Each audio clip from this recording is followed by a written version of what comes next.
komeasti Havanakilan rytmeihin päättyi solistin esitys. Päivien teema on Israel ajan merkkinä. Monesti on sanottu, että Israel on ikään kuin raamatun kello, että sen mukaan tapahtumat sitten asettautuvat kohdilleen. Ja siinä onkin monitaitoista tulkintaa sitten ympäri kristikuntaa, että mitä milloinkin tapahtuu. Mutta tänään ajankellosta saadaan ajankohtaisia katsauksia, kun vieraamme kertovat terveisiä ja kuulumisia rukousaiheita sieltä. Yksi ajanmerkkihän on se, että kaikkialta maailmasta voidaan seurata, mitä tapahtuu Pyhällä maalla aikaan lopulla. Kaikkien silmät katsovat sitten kohden tapahtumia. Ja vieraamme Jair Harli on ammatiltaan myös mediavaikuttaja. Hän tekee työtä siellä juuri internetin ja median parissa ja tänään kuulemme, mitä tapahtuu One for Israel-järjestön työssä. Tervetuloa Jair ja tulkkina on toiminnanjohtaja Ilkka Vakkuri.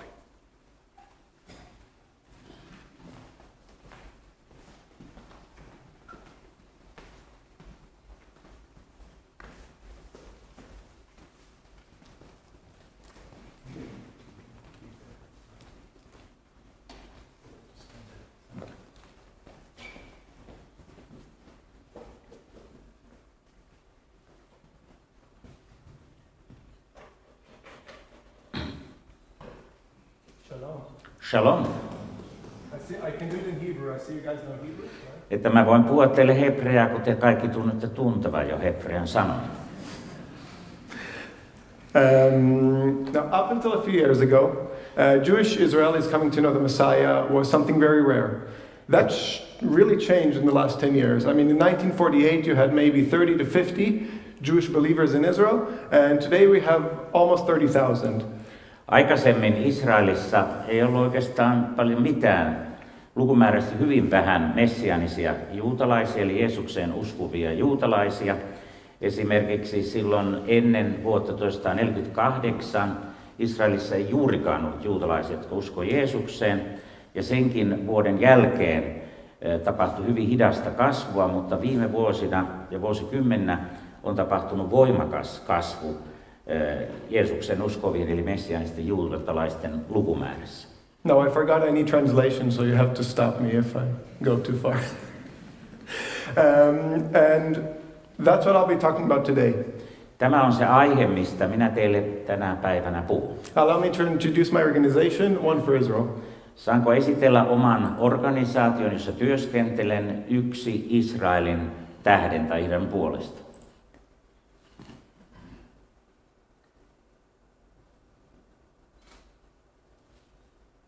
Okay, we seem to have a small no.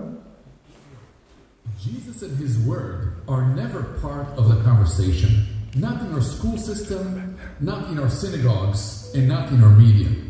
Tässä sanot, we get access to the New Testament. go too fast. Jesus has been Put down please that note. The volume. Joo, You can do you want to play it from back there? Will it go smoother? Yes, okay. So saadaan vähän hitaammin, se meni niin liian nopeasti, mutta siinä sanottiin, että Jeesus ei ole osa tai nykyistä Israelin koulujärjestelmää eikä muuta sellaista, ja kohta sitten jatketaan. He's going to play it from back there. Eli nyt se tulee vähän hitaammin, niin päästään mukaan. For us growing up in Israel, Jesus and his word are never part of the conversation. Not in our school system, Että siellä Israelissa ei Jeesuksesta ole haluttu keskustella, ei synagogassa eikä missään muualla. Eikä ole mahdollista ollut juutalaisilla päästä lukemaan Uutta testamenttia. Nämä rabit ovat olleet tämmöisiä portinvartijoita, jotka ovat estäneet, että Jeesuksen messiaanisuus on hyljätty. Mutta valitettavasti hänen aikanaan, Jeesuksen aikanakin sen ajan rabit hylkäsivät hänet. Ja tämä tarkoittaa käytännössä, kun Jeesuksesta ei puhuta, Messiaana eikä opeteta, niin juutalaiset pidetään pimeydessä. Että kun suurin ikään kuin salaisuus on, että joka on 2000 vuotta juutalaisilta yritetty pimittää, että Jeesus oli juutalainen ja juutalaisten Messias. on their smartphones, tablets, Mutta tänä päivänä and computers. näillä eri medioilla, kännyköillä, iPadeilla ja kaikilla nyt voidaan levittää sanomaa Jeesuksesta kaikkien juutalaisten luettavaksi tai kuunneltavaksi tai katsottavaksi. Ja sitä vaiten tämä One for Israel-organisaatio, niin se on hyvin tekee media-evankeliointityötä. While in the past, the message of the gospel came to Israel from outside our borders. Eli aikaisemmin sanoma Jeesuksesta on tullut ulkopuolelta juutalaisille sinne Israeliin, mutta nyt juutalaiset voi kuulla omalla äidinkielellään hebreaksi sanomaa Jeesuksesta, olivat he juutalaisia tai Israelin arabeja, jotka siis arabit voi kuulla arabiaksi ja juutalaiset hebrean kielellä. Ja tämä evankeliumi liitetään niin, että nämä juutalaiset ja arabit ymmärtävät, että se koskettaa heitä kaikkia. One for Israel is making Yeshua relevant again in Israel. Ja tämä järjestö tekee Jeesuksen jälleen merkityksellisesti juutalaisille. Ja käytetään kaikkea mahdollisia asiantuntemusta niin, että me saamme tavoitteemme suoritettua, eli se evankeliumi leviäisi kaikkialle Jeesuksesta Messiasta, kaikkialle maailmaan, mutta erityisesti nyt sinne Israeliin. By our various media outlets and initiatives, answering rabbinic Ja objections. yksi sellainen tärkeä toimintamuoto on, että me vastataan rabbien vastaväitteisiin, jotka koskee Jeesusta. Eli me tehdään tällaista evankeliointityössä, jossa korjataan näiden rabbien vääriä opetuksia ja annetaan henkilökohtaisia todistuksia. Ja tämmöinen AKP-rakkausradioasema tai tämmöinen internetasema heillä on. Ja siellä on useita kanavia, joilla me selvitetään tästä Jeesuksen messiaanisuudesta ja mitä hän merkitsee juutalaiselle kansalle. Mutta kun me teemme tätä työtä, niin se aiheuttaa tietysti myöskin vastustusta, mutta ennen kaikkea me haluamme sillä työllämme puhua, että Jeesus on tarpeellinen tänään Israelin juutalaisten keskuudessa ihan joka arkipäivän tilanteessa. Ja sitten tässä puhutaan siitä, että teistäkin kuka tahansa voi lähteä tämmöiselle kansainväliselle kurssille, joka on yleensä vuoden mittainen, mutta siellä on paljon muitakin ihan oikein tämmöisiä pitkäaikaisempia koulutuksia. Mutta siinä on idea, että opitaan näistä Raamatun asioista siellä paikan päällä. Ja siellä myöskin harjoitellaan juutalaisille ja arabeille todistamista Jeesuksesta. Ja tässä on nyt sitten yksi kurssi tai koulutusohjelma päättymässä. Eli puhutaan siitä, että rauha ainoastaan tulee Jeesuksessa Messiassa. Ja se rauha toteutuu siellä yksi Israelin puolesta järjestön työssä, että sielläkin heillä on rauha arabien ja juutalaisten uskovien välillä. Ja he tekevät humanitaarista työtä myöskin. Ja sitten he tekevät aborttien vastaista työtä Israelissa, koska aborttinumerot on hyvin korkeat myöskin Israelissa, niin yritetään pelastaa näitä lapsia kuolemasta. Ja sitten me myöskin yritämme auttaa näitä äitiä, että he taloudellisesti voivat synnyttää ne lapset ja osoittaa siten Jeesuksen rakkautta näitä äitiä kohtaan ja niitä tulevia lapsia kohtaan. Ja sen takia, että meidän tätä palvelutehtävämme ja järjestöämme ei välttämättä tunneta hyvin kaikkialla maailmassa, niin me myöskin käymme kertomassa näistä asioista ja yritämme saada sekä juutalaiset että arabit ymmärtämään, miten tärkeä työ on, että tämä profetaalinen, hengellinen herätys saadaan aikaan sinne Israeliin. Ja että siihen pitää investoida. Jumala hän on siunannut Israelia monella tapaa, mutta ilman Jeesus Messiasta se Israel jää yksin. That was my boss, Tämä oli minun pomoni, the president of One for Israel, Dr. Eres Soref. meidän järjestömme johtaja, tohtori Eres Soref. And this is my other boss. Tässä on minun toinen pomoni, This is my wife Rebecca and my eli son, vaimoni Rebekka and my son Gilad. ja minun poikani I Elan. have 3 bosses. Meillä on 3 pomoa. And my name is Yair Harel. Ja minun nimeni on Heral. I work in the media department, as you see. Ja niin kuin näette, niin minä työskentelen tämmöisellä media-osastolla siellä meidän järjestössä. I was born in Israel. Mä olen syntynyt Israelissa. I've lived most of my life in Israel. Mä olen elänyt Israelissa suurimman osan elämääni. And I'm born to a believing family, Ja minä olen syntynyt uskovaan perheeseen. which is a very rare occurrence in Israel. Ja se on Israelissa hyvin harvinainen tilanne. I served 4.5 years in the military, Mä palvelin armeijassa 4,5 vuotta. and as you can tell, I have a passion for media. Sorry. And as you can tell, I have a passion for media. Ja niin kuin ymmärrätte tästä kuvastakin, niin minulla on tämmöinen valtava halu ja into mediatyön suhteen. So let's go back 2,600 years. Mennään 2600 vuotta ajassa taaksepäin. To the time of Ezekiel. Hesekielin aika. So, has anybody read Ezekiel lately? Onko teistä joku lukenut Hesekielin kirjaa viime aikoina? So, Ilka will, because my Finnish is not very good, Ilka will read Ezekiel 36, 24 through 26. Koska minun suomen kieleni ei ole oikein hyvä, niin Ilkka lukee teille suomeksi Hesekielin 36, 24-26. Minä otan teidät pois pakanakansoista ja kokoan teidät kaikista maista ja tuon teidät omaan maahan.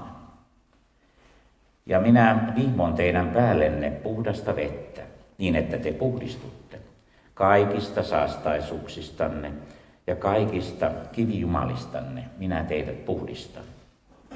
Ja minä annan teille uuden sydämen ja uuden hengen minä annan teidän sisimpäänne.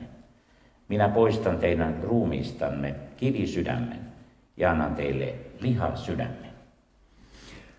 And then in chapter 37, we have what's called the vision of the valley of dry bones. Ja sitten luvussa 37 meillä on tämä kuolleiden, niin sanottu kuolleiden luiden näky. Now we have one vision with 2 stages. Et meillä on yksi näky, jossa on 2 eri astetta, 2 eri tapahtumaketjua. Ezekiel sees the bones first coming together, Hesekiel näkyy ensin, että nämä luut menevät yhteen, but they're still dead. mutta ne ovat yhä kuolleita. And then in the second prophecy, Sitten seuraavassa profetiassa God turns them into flesh and he gives them a heart. laittaa niille luille, että niille tulee ympärille liha ja niille tulee sydän. We have 2 stages. We have 2 stages. The first is a physical stage. Ensimmäinen, siis tämä lihasydän. Ensimmäinen on fyysinen tapahtuma, se on ensimmäinen vaihe. God is gathering them up back to the land. Että Jumala kokoaa nämä luut tai juutalaiset sinne maahan. However, they're still spiritually dead. Mutta he ovat yhä hengellisesti kuolleita. Now, according to the Jewish Agency, Juutalaisen maahanmuuttojärjestön mukaan in 2013 for the first time in about 2,000 years, you had more Jews inside Israel than outside Israel. että ensimmäistä kertaa 2000 vuoteen meillä on juutalaisia enemmän Israelin valtion alueella kuin Israelin valtion ulkopuolella. Now, why would Israelis bother coming back? Miksi israelaiset sitten näkevät vaivaa siihen, että he palaavat takaisin sinne Israeliin? Is it because Israel is so awesome and powerful? Onko se niin, että Israel on niin suunnattoman hieno ja voimakas valtio? I mean, how many of you here have been to Israel? Kuinka moni teistä on ollut Israelissa? You know, our infrastructure is not very good, right? Ettei kaikki tiet ja kaikki muutkaan tämmöiset ole ihan täydellisiä. The prices are pretty high. Ja yleensä hinnat Israelissa ovat esimerkiksi hyvin korkeat. You think, okay, why would anybody want to go back there? Että jotkut voi ajatella, että miksi joku haluaa mennä sinne Israelin niistä maista, mistä he tulevat. It's because God is faithful to his promises. Se johtuu siitä, että Jumala on uskollinen lupauksilleen. It has never been about Israel. Se lupaus ei ollut koskaan vain Israelia, It's always been about the God of Israel. vaan se on aina ollut siinä lupauksessa kysymys ei Israelista itsestään, vaan Israelin Jumalasta ja hänen tahdostaan. Now, suddenly many in the church didn't know what to do with this concept. Ja valitettavasti monet kristillisissä kirkoissa eivät tienneet, miten tätä konseptia oikein käsitellä. Now, you had a nation with no language. This was before, I'm talking before the state of Israel. You had the Jewish people, that they had no language. Että ennen kuin Israelin valtio perustettiin, se tilanne oli se, että oli kansa, jolla ei ollut yhteistä kieltä. They had no land. Heillä ei ollut yhteistä maata. And it seemed like they had no hope. Ja näytti siltä, että ei Israelin juutalaisilla ole, tai juutalaisilla yleensä ole mitään toivoa. Now, most nations in this situation disappear after 3 generations. Että suurin osa kansoista 3 sukupolven jälkeen tässä tilanteessa katoavat historian lehdessä. So they came up with the idea of replacement theology. Jotenka sitten nämä monet kirkot tulivat siihen ajatukseen, että he hyväksyivät tämmöisen korvausteologian. However, there's a small problem with that. Mutta siinä korvausteologiassa on pieni ongelma. The Bible. Raamattu. In Romans 11, Roomalaiskirjeen 11. luku. Paul asks, did God reject his people? Ja ensimmäinen jae. Jumala kysyy, onko Jumala hyljännyt kansansa? And the answer is, of course not, by no means. Ja vastaus on luonnollisesti, niin kuin tiedätte, että ei ole hyljännyt millään tavalla. It's a very emotional answer. Ja se on hyvin voimakas, tunteenomainen vastaus. Why? Miksi? Because if God can change his mind about the people of Israel, he can change his mind about our salvation. Koska jos Jumala voi muuttaa mielensä tai näkemyksensä Israelista, niin hän voi muuttaa meidänkin, koskien meidänkin pelastussuunnitelmamme. Now, I might be preaching to the choir and then you're telling me, of course I support Israel. Että mä ehkä puhun nyt ikään kuin kuorolle, joka toistaa, että totta kai me tuemme Israelia. Pray for the peace of Jerusalem. Ja me rukoilemme Israelille rauhaa ja Jerusalemille rauhaa. But what does Paul's prayer say in Romans 10? Mutta miten apostoli Paavali, miten hänen rukouksensa kuuluu Roomalaiskirjeen 10. luvussa sen ensimmäisessä jakeessa? He says, brothers and sisters. Veljet ja sisaret, uskoveljet ja sisaret. You can wing it. My heart's desire Minun sydämeni halu on and prayer to God ja rukous Jumalan puoleen, for the Israelites that they might be saved. että israelilaiset voisivat pelastua. And so, okay, you want to tell me Genesis 12:3 says, I will bless those who bless you. Te saatatte sanoa, että ensimmäinen Mooseksen kirja 12.3, että mutta että Jumalahan sanoo, että minä siunaan niitä, jotka siunaavat sinua. But what does it really mean to bless Israel? Mutta mitä se Israelin siunaaminen todella tarkoittaa? Now, here are the top 3 causes that Christians give money to supporting Israel. Tässä on 3 pääsyytä, miten sitä Israelia seunataan. That they think they're blessing Israel. Että ensimmäinen on, että he antavat taloudellista tukea, tukevat Israelia ja ajattelevat siten siunaavansa Israelia. I forgot Finnish is a lot longer than Hebrew and English, so. They build Jewish synagogues and settlements. Ja sitten he auttavat rakentamaan juutalaisia synagogia ja näitä settlementteja. They support the IDF, the military. He tukevat Israelin armeijaa ja sen periaatteita. And they help with humanitarian aid and aliyah, which is the right of return, the immigration. Ja he auttavat humanitaarisessa avussa ja auttavat tätä aliyah tai niin kuin Suomessa sanotaan exodusta. Now, what cause is missing, and it should actually be first? Mutta mikä tässä tällaisessa toiminnassa puuttuu, joka pitäisi olla ensimmäisenä? The good news of Yeshua.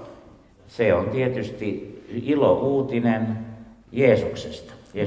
But there's a problem with this. Mutta siinä on ongelma. That the Israeli government doesn't allow foreign Christian organizations such as Christians for Israel or Christians United for Israel, to share the gospel in Israel. Koska nämä Israel-järjestöt, jotka siellä on rekisteröitynä ja ovat Israelin valtiossa virallisessa asemassa, niin Israelin hallinto ei salli kristittyt Israelille tai kristityt yhdistyneet Israelin puolesta ja niin edelleen. Kaikkien järjestöjen kohdalla on se, että Israelin valtio ei salli, että ne julistaa evankeliumia. And also Friends of Israel, by the way. Ja Israelin ystävät on siinä erikoisasemasta. Israelin ystävillä ei ole siteitä sinne Israeliin taloudellisesti eikä muuten, niin me olemme vapaat tästä. But we're not foreigners. Mutta me emme ole ulkopuolisia, me olemme sieltä Israelissa eläviä Israelin kansalaisia. Now, don't get me wrong, there's nothing wrong with feeding the poor. Älkää ymmärtäkö minua väärin, ei siinä ole mitään pahaa, jos autetaan köyhiä ja ruokitaan köyhiä. But ultimately what you're doing is sending a Jew to hell with a full stomach. Mutta jos niin kuin kärjistäen sanotaan, että siinä voi olla vähän kysymys, jos ei evankeliumia tule, niin lähetetään juutalainen helvettiin vatsa täynnä. Don't give Israel bread. Älkää antako vain Israelille leipää, Give us the bread of life. vaan antakaa elämän leipää. Let me challenge you that the best way to bless Israel is with Yeshua. Että antakaa minun haastaa teidät ja teidän näkemyksenne ja sanoa teille, että paras tapa siunata Israelia on Jeesus. And that's exactly what we at One for Israel are about. Ja se on juuri mitä meidän järjestömme yksi Israelin puolesta on perustettu ja mitä me teemme. Now, do you remember Ezekiel's vision? Muistatte nyt tämän Hesekielin näyn. What about the second stage, the spiritual stage? Mitäpäs sitten se hengellinen vaihe? Here's the situation in Israel. Tämä on Israelin tilanne tällä hetkellä. We have 8.5 million people. Meillä on 8,5 miljoonaa asukasta. And 99.7% of them do not believe Jesus to be the Messiah. Ja 99,99% heistä ei usko, että Jeesus on luvattu Messias. Now, why is it so low? Miksi tämä luku on niin alhainen? If he's the Jewish Messiah and they're the Jewish people, you would expect it to be a lot higher. Että kun kerran Jeesus on juutalainen ja juutalaisten Messias, niin luulisi nyt, että se lukumäärä olisi huomattavasti korkeampi, jotka hänen uskoo siellä Israelissa. Let me tell you a little bit something about Jewish history. Sallikaa minun kertoa jotakin juutalaisesta historiasta. Any kind of spiritual message had to go through the gatekeepers. Että mikä tahansa hengellinen sanoma, se täytyy mennä läpi näiden portinvartijoiden, eli näiden rappien. Which are the Orthodox rabbis. Ja käytännössä ne ovat näitä ortodoksirappeja siellä Israelissa. And they, as we know, rejected Yeshua. Ja niin kuin me tiedämme, he ovat aina torjuneet Jeesuksen. Yeshua even accused them in Matthew 23. He says, "Woe to you, scribes and Pharisees." Että Matteus 23:13 Jeesus sanoo, että voi teitä, fariseukset ja rappit, For you close the door of heaven in people's faces. että te suljette taivaan ovet ihmisten edestä. For 2,000 years, the Jewish people have been blocked off from receiving the Jewish Messiah.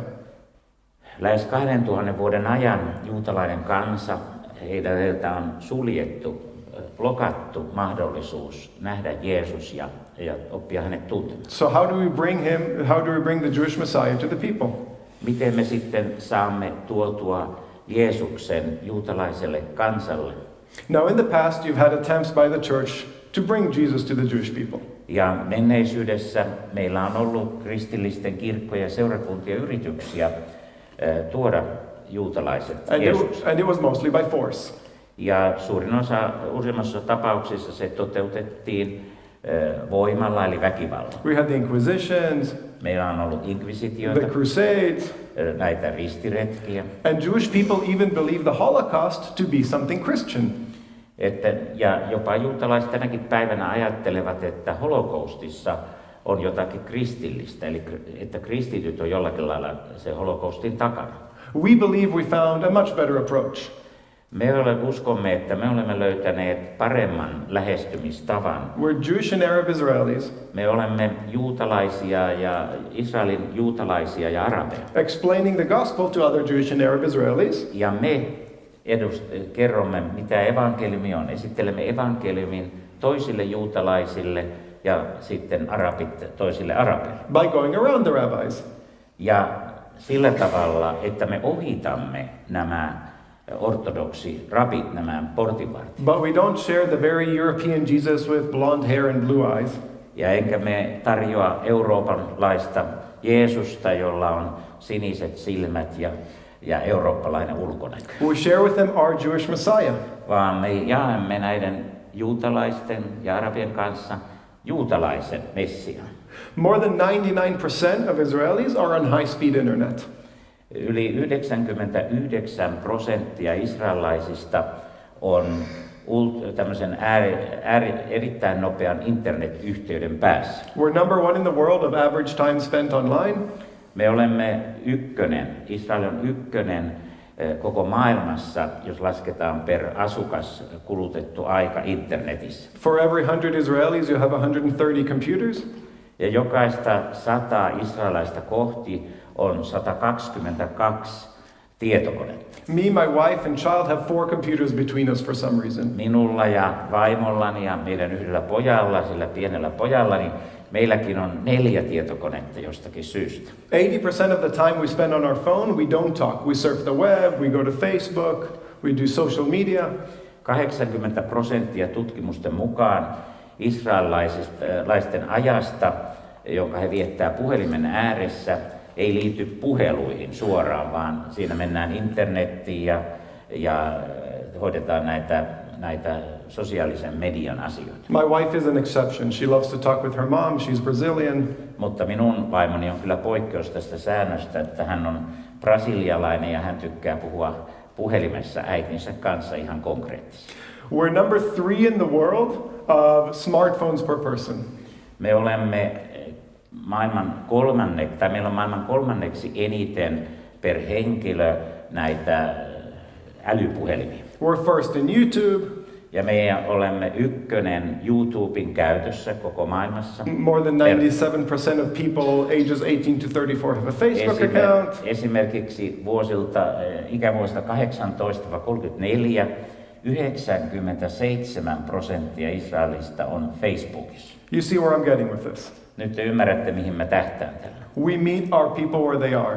Meidän täytyy kohdata ihmiset siellä, missä he ovat, missä he käyttävät aikaa. Online, on the internet. Ja se tarkoittaa internetissä, missä he aikansa kuluttavat niin paljon. One of our ministries is websites. We have many different websites. Yksi meidän palvelukeinomme työkeinomme on näitä web-sivuja. Meillä on monia web-sivuja, joita kautta me tätä tietoa jaamme. That cater to different groups of people. Ja ne eri web-sivut on suunniteltu eri ihmisryhmiä varten. Now, let me just go into detail about one of these websites, our New Testament website. Että mä esittelen teille nyt yhden tämmöisen web-sivun, ja tämä on Uuden testamentin web-sivu, joka meillä on. Now, for you, it's easy to get a New Testament. Teille on helppo täällä Suomessa ja yleensä länsimaissa saada Uusi testamentti. Even all I have to do is go to my hotel and open the drawer and I have a New Testament. Että vaikka minun siellä omassa hotellihuoneessa ei tarvitse kuin avata laatikko ja siellä on heti Uusi testamentti. That's not the case in Israel. Mutta Israelissa näin ei ole. People who want to, if I go to a bookstore in Israel and ask for the New Testament, jos mä menen tavalliseen kirjakauppaan Israelissa ja pyydän saada ostaa Uusi testamentti, they'll look at me funny.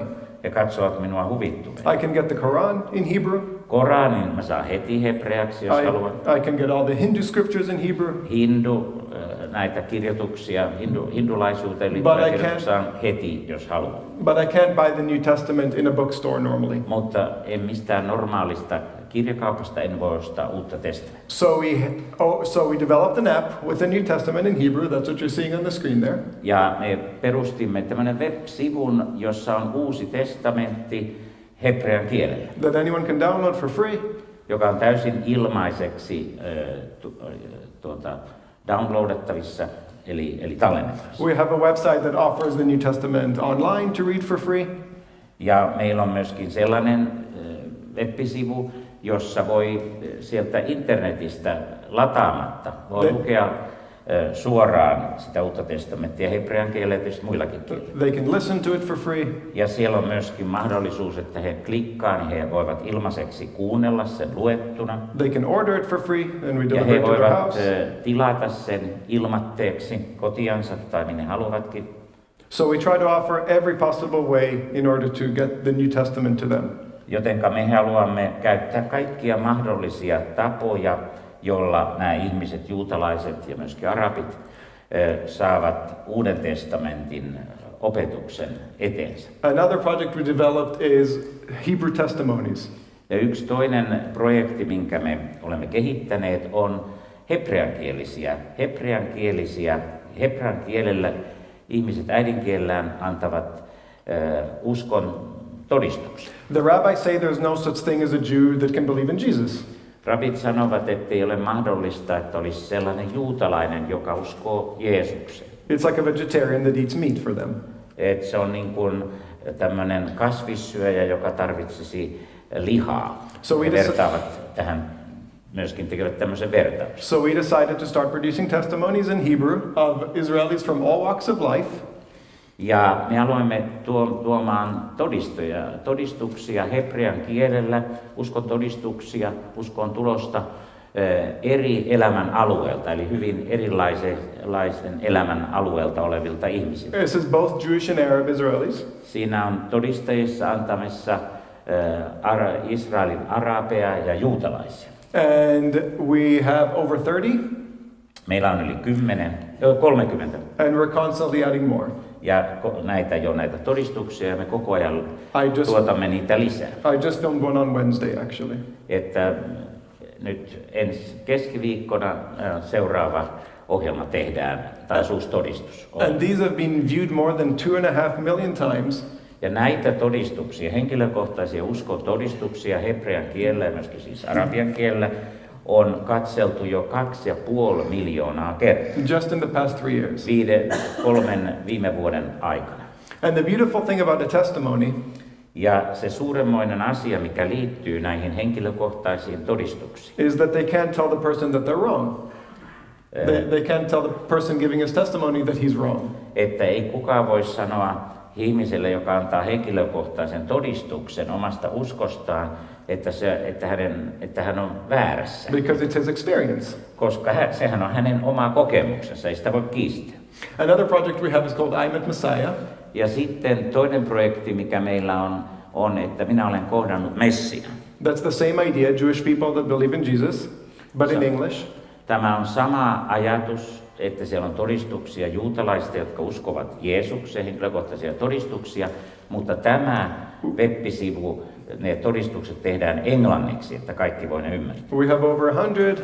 Meillä on tällä web-sivulla jo yli 100 todistusta. They've been viewed more than 25 million times. Ja näitä englanninkielisiä web-sivuja, joissa on henkilökohtaisia uskontodistuksia, niin niitä on jo 25 miljoonaa kertaa klikattu. The one in the background is our most famous one. That's Motel. Tämä henkilö tässä, siis Moto, on ehkä kaikkein tunnetuin näistä, jotka ovat henkilökohtaisen todistuksensa sinne videolle antaneet. He's had more than 13 million views. Hänellä on yli 13 miljoonaa seuraajaa. Another department we opened is Palestinian evangelism. Ja toinen sitten osasto, jonka me olemme avanneet, on palestiinalaisten, siis ei Israelin, arabien eikä juutalaisten, vaan palestiinalaisten evankeliointi. This is Carlos. He's responsible for evangelism. Tämä Carlos on vastuussa tästä palestiinalaisalueiden evankelioimisesta. And he's in constant contact with many believers in the Gaza Strip, people that gave their life to the Lord through his videos. Ja hän on koko ajan yhteydessä näiden ihmisten, jotka siellä Palestiinan alueella antaneet elämänsä Jeesukselle, ja he tekevät sitten video ja muuta materiaalia tuottavat näistä tapahtumista. Our biggest project is our apologetics project. Ja meidän suurin projektimme on tämmöinen uskon puolustaminen ja apologetiikka-projekti.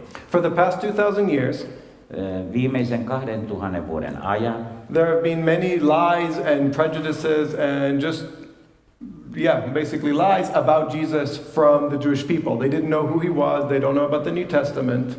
Että on ollut juutalaisia harhaan johdettu, jopa paljon valehdeltu juutalaisille, kuka Jeesus on, ja siis tämän juutalaisen systeemin kautta annettu väärää tietoa, niin että juutalaiset eivät ole tienneet kuka ja mitä esimerkiksi Uudessa testamentissa Jeesuksesta kerrotaan. As I told you, they think the Holocaust is a Christian Niin kuin mä kerroin, niin juutalaisten movement.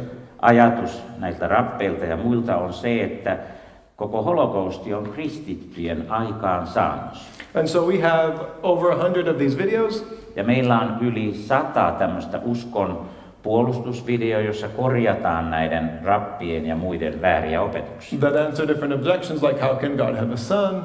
Jotka vastaavat näihin kysymykseen, että kuinka Jumalalla voi olla poika. If the Messiah came, where's the peace? Että miten voi olla, että Messias tuli, mutta ei ole vielä rauha. And so on. Ja niin edespäin. Now, for 2000 years, the rabbis have had relatively easy control over the spiritual state of Israel. 2000 vuoden ajan näillä rabeilla on ollut käytännössä katsoen hyvin, se on ollut täysin heidän hallinnassaan juutalaisten hengellinen elämä. And these are some of the beautiful things they say about us and about Jesus. Tässä on jotakin lainausmerkeissä kauniita asioita, mitä he sanovat meistä ja Jeesuksessa. They say things like Jesus is a satanic Esimerkiksi tämä incarnation. kuuluisa rappi Daniel Ashor sanoo, että Jeesus on saatanan ruumiillistuma. Eitan and Moti need to be killed. That's these two guys. Ja nämä Eitan ja Moti, jotka nyt näitä, muun muassa näitä ohjelmia tuottavat hänen ohellaan, niin tässä kuuluisa rabbi Joseph Mitzrahi sanoo, että Eitan ja Moti, heidät pitäisi tappaa. And so basically we're shaking up their world. Että periaatteessa se, mitä me teemme, me ravistelemme näiden rappien ja koko rappinistista maailmaa ja heidän ajattelua. We get death threats pretty much on a daily basis. Me saamme tämmöisiä tappouhtauksia lähes päivittäin. And we ask for you to pray for them. Ja me pyydämme teitä rukoilemaan näiden rappien ja ortodoksijuutalaisten, jotka meitä vainoavat heidän puolestaan. Show them the love of Yeshua. Näyttäkää heille Jeesuksen rakkaus. They need Yeshua just as much as everybody else. He tarvitsevat Jeesusta niin kuin kuka tahansa muukin tarvitsee. The spiritual life of Israelis is slipping out of the rabbi's hands. Tämä hengellinen elämä ja sen hengellisen elämän kontrolli on karkaamassa näiden rappien käsistä. And going back to God. Ja se palaa jälleen Jumalalle. Just a quick example for time. This is Michael. Ja lyhyesti vielä tässä on Mihail. He was an Orthodox man from Haifa. Hän oli ortodoksi juutalainen Haifasta. He always wondered, a lot of things didn't make sense for him in the Orthodox Judaism. Hän ajatteli jatkuvasti, että siinä ortodoksi juutalaisessa oli paljon sellaista, mikä ei tuntunut mitenkään järkevältä tai oikealta. And one day a truck driver told him to read Isaiah 53. Ja eräänä päivänä tämmöinen rekkakuski pyysi häntä lukemaan Jesaja 53. In short, it turned his life upside down. Lyhyesti se muutti kokonaan hänen elämänsä. Michael today is part of a Messianic congregation in Haifa. Michael on nyt osa messiaanista seurakuntaa siellä Haifassa. And he is just one of many of these. Ja hän on vain yksi näistä monista, jotka ovat löytäneet Jeesuksen. Why is this so effective? Miksi tämä työ on niin tehokasta? Because we allow Israelis to find Jesus. Koska me annamme israelaisille mahdollisuuden itse löytää Jeesus. In the privacy of their own home. Heidän henkilökohtaisen yksityisen oman kotinsa kodissaan tai joka tapauksessa yksityisellä tavalla, henkilökohtaisella tavalla. And on their phones and wherever they are, we come to them. Puhelimensa tai missä tahansa he ovat, niin kaiken tämän median kautta, niin missä he ovatkin, he voivat kohdata tämän sanon. Now with many of these new Israelis, what do you do with them? Suddenly you have a whole bunch of new believers. Mutta mitäs me sitten teemme, kun on iso joukko israelaisia, jotka ovat löytäneet Jeesuksen elämäänsä? Mites me heille sitten teemme, kun he ovat tehneet that they can't just go to their local church like here in Finland and find out more. koska he eivät voi mennä vaan paikalliseen seurakuntaan, niin kuin täällä Suomessa, kristillisiä seurakuntaa, ja saada tietää enemmän näistä uskon asioista. So currently we're developing a discipleship course. Ja tällä hetkellä me olemme kehittämässä tämmöistä opetuslapseuttamiskurssia. And that leads us to our Bible college. Ja tämä johdattaa meidät tänne Israelin raamattukouluun. We operate the one and only Hebrew-speaking Bible college in Israel. Me olemme ainut hebreaa pääkielenään opettava ja puhuva raamattukoulu Israelissa. We offer BA and MA in theology, Meillä on maisteri- ja kandidaattason MA in Christian counseling, ja meillä on myöskin kristillisessä sieluhoidossa kursseja ja ohjelmia. MA in pastoral ministry, Ja meillä on myöskin tämä maisterin siis tässä sieluhoidossa, että pastorin työssä. a demon for pastors, a doctorate in ministry, Ja meillä on tämä tohtoritutkinto ja muita sellaisia, tämä käytännön tohtoritutkinto ja teologinen tohtoritutkinto. and we have what's called the First Fruit program, Ja meillä on myöskin ensihedelmät-ohjelma, which is the first year of a BA in theology. joka on ensimmäinen vuosi tätä kandidaattiteologian ohjelmassa. Which we offer for free from anybody that comes out of the army. Ja tämä ensimmäinen hedelmät-ohjelman me tarjoamme ilmaiseksi jokaiselle, joka tulee armeijasta. In order for them to have a solid theological base as they go into the world. Että heillä olisi tämmöinen tasapainon terve teologinen pohja, kun he menevät sitten maailmaan. One of the most, for me at least, exciting programs is our MA in pastoral ministry. Että ehkä kaikkein innostavin ainakin minulle on tämä maisterin tutkinto tässä pastorityön saralla. The class is usually split 50-50 approximately between Jewish and Arab pastors. Nämä kurssit, jotka järjestetään, niin niissä on yleensä juutalaisia pastoreita ja arabipastoreita puolet ja puolet. And the result is amazing. Ja niiden tulokset ja se tilanne on aivan hämmästyttävä, mitä siellä tapahtuu. Now, peace in the Middle East does not come from a geopolitical solution. Rauha sinne Lähi-Itään ei tule jollakin geopoliittisella ratkaisulla. It doesn't come from saying that's yours and this is mine. Ei sitä ratkaista sillä, että tämä on minun aluetta ja tämä on sinun It aluetta. doesn't come from praying at this wall or walking up to that wall. Ei se ratkaise sillä, että tehdään tämä aita tai toinen aita. The only way to have peace in the Middle East is through Jesus. Ainut tapa saada rauha Lähi-Itään on Jeesus. Revival is starting to take place in Israel. Hengellinen herätys on alkanut tapahtua Israelissa. Our advantage at One for Israel is that we know our own culture. Meidän etumme tässä evankeliointityössä, yksi Israelin tähdentämä järjestömme on, että me tunnemme sen israelaisen kulttuurin. We know our own mentality, Me tunnemme oman kansamme mentaliteetin. our language, Me tunnemme kielen, mitä puhutaan. our history. Me tunnemme historian. We are us. Me olemme me. We are the people we're trying to reach. Me olemme samoja ihmisiä, joita me yritämme tavoittaa evankeliumilla. And our only reason for success Ja ainut syy, että me olemme menestyneet on, is that we depend on the Lord to supply everything we need. että me tukeudumme ja luotamme Herraan kaikessa, että hän toteuttaa ne asiat ja hankaa meille sen tuen, mitä me tarvitsemme. I hope I was able to show you today a little bit about what we do. Olisi ollut mukava, jos minulla olisi ollut mahdollisuus vähän enemmänkin jakaa teidän kanssanne siitä, mitä me teemme. Feel free to ask me any questions afterwards. Ja tämän tilaisuuden jälkeen, niin olette vapaat kysymään minulta ihan mitä haluatte näistä meidän työstä. And we go through a daily spiritual battle. Ja me käymme päivittäistä hengellistä sodankäyntiä. And we can only succeed with your prayers and support. Ja me voimme ainoastaan onnistua teidän rukouksenne ja tukenne kautta. Thank you, God bless, and shalom. Kiitos, Jumala teitä siunakkoon ja shalom eli rauhaa teille.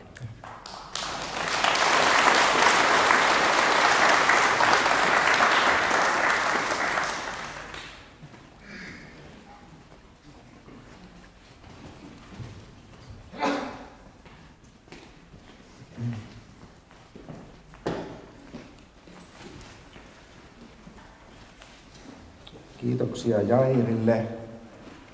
Hän puhuu vielä tänään tuolla Kuhmon vapaa-kirkolla 5:30 on tämmöinen ylimääräinen raamattu hetki, että siellä voi kuulla vielä lisää.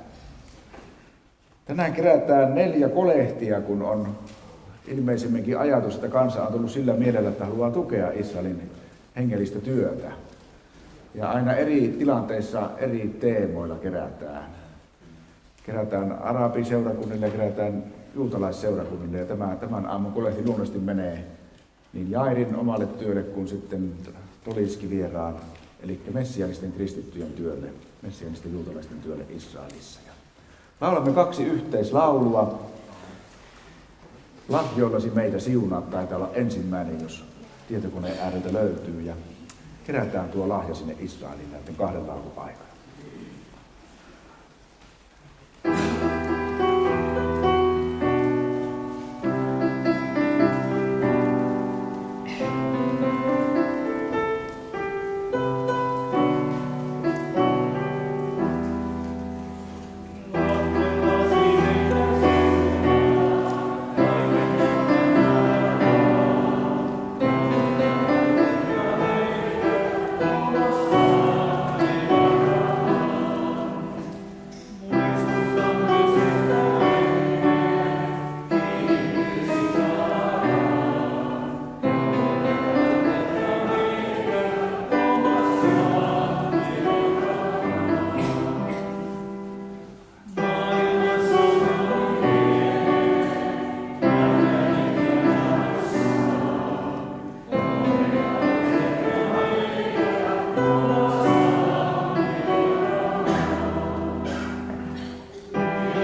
Muistammepa saman tien veljiämme rukouksin ja kerättyä lahjaa.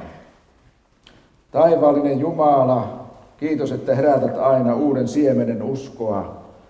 Kuulimme, että on kovin haastava tilanne jakaa sanaa pyhällä maalla. Herra, virvoita näitä veljiä, heidän työyhteyttään ja sisaria. Virvoita heitä hengelläsi jatkamaan uutterasti kaikissa elämän tehtävissään. Herra, ohjaa heidän seurakuntiaan. Ohjaa tuota internet-toimintaakin, niin että etsivä löytäisi. Ohjaa erityisesti nuoria, lapsia, kaiken ikäisiä vapahtajaa. Elämään levossa ja löytämään rauhan, näkemään aikaan ja elämän täyttymyksen omalle kohdalleen. Siunaamme, Herra, että näillä siemenillä, mitä täältäkin lähetetään Suomesta, voitaisiin moninkertaisesti kerran niittää. Voisi olla sellaista satoa, joka toisi lopullisen armon ja rauhan ihmisten keskelle. Herra, varjele ja siunaa tämän päivän puhujia, ohjaa heitä heidän puheissaan ja hengessään. Jeesuksen nimeen. Myös kotiseutuamme täällä, Kuhmossa ja kauempana ympäri Suomea. Aamen. Näin on päästy vauhtiin. Kuultiin ihan räväkkä esitys mediatyöstä Israelin haasteellisella kentällä. Tänään on näyttely tuolla eteisessä, erinomainen näyttely. Siellähän on taulut seinillä, Haifan taidekeskuksen tauluja tuotuna suoraan tänne meidän ihailtavaksi. Ja monia julisteita, pikkukortteja ja materiaalia. On Israelin Ystävien kirjapöytä ja muitakin myyntipöytiä, mistä saa erittäin hyvää materiaalia. Sain juuri tällaisen listan käteeni, että haluan tilata Salom-lehteä tai liittyä Israelin Ystävien jäseneksi. Tämä lista on nyt tuolla sitten Israelin Ystävien kirjapöydällä ja varmaan ehkä kiertää iltapäivän tilaisuudessa myös täällä penkeissä. Että voi ihan liittyä, jos ei ole vielä kannattajajäsen. Lounastauko on kohtuu pitkä ihan tarkoituksella, että ehtisimme ihan seurustella. Sielunhoitopalvelu tosiaankin toimii lounastauon aikanakin ja tämmöinen vajaa 2-tuntinen. Ruokakuponkeja myydään tuossa, eli ruokalippuja oven suussa 10 euron hintaan saa tällaisen ruokalipun, naudan jauhelihaa, ruokaa on Kuhmon seurakuntatalolla. Sinne kävellään tätä rantaa pitkin noin 300 metriä, tarvittaessa tietenkin autolla. Mutta sitten, jos jostakin syystä joku ei halua olla niin suuressa väkijoukossa tai on muita syitä etsiä muuta ruokaa, niin myös ilmoitamme, että tuossa Hotelli Kainuun alakerrassa on lounasravintola Esko Bar avoinna, tilausannoksia ja sitten tuolla Vapaakirkon takana Kainuutie 91 on kristitty nainen pitää aasialaista ravintolaa, että tämmöiset pienemmät paikat on myös auki. Mutta ostakaa ruokalippuja tuonne seurakuntatalouden tuotte Israelin Ystävien toimintaa sen ruokailun kautta. Talkoolaisten ruokailu on Ikolan pappilassa, he tietävät hyvin paikan. Mutta jos joku haluaa nähdä Camille Down taidetta vielä pappilan seinillä vähän eri tauluja, niin Ikolan pappilan osoite löytyy tästä vihkosesta ja siellä on ovet auki, saa käydä kahvilla ja tauluja katsomassa sitten, kun on vapaata aikaa tuolla kosken takana. Tilaisuudet jatkuvat sitten ajallaan kello 13.30 päivän raamattutunnilla ja kuhmolainen näppärä kuoro tulee silloin ensi esiintymään teille kello 13.30 tilaisuudessa. Luulenpa, että tässä oli tärkeimmät tiedot tähän lounastauolle. Nauttikaa kylän palveluita, iloitkaa yhteydestä ja katselkaa rantamaisemia. Jos noudatamme vanhaa rippikoulutapaa, niin tietenkin voimme nousta ylös ja veisata vielä ruokavirren. Silmään alla Jeesukseen. Silmään alla Jeesukseen. Nyt Silmään alla Jeesukseen olemme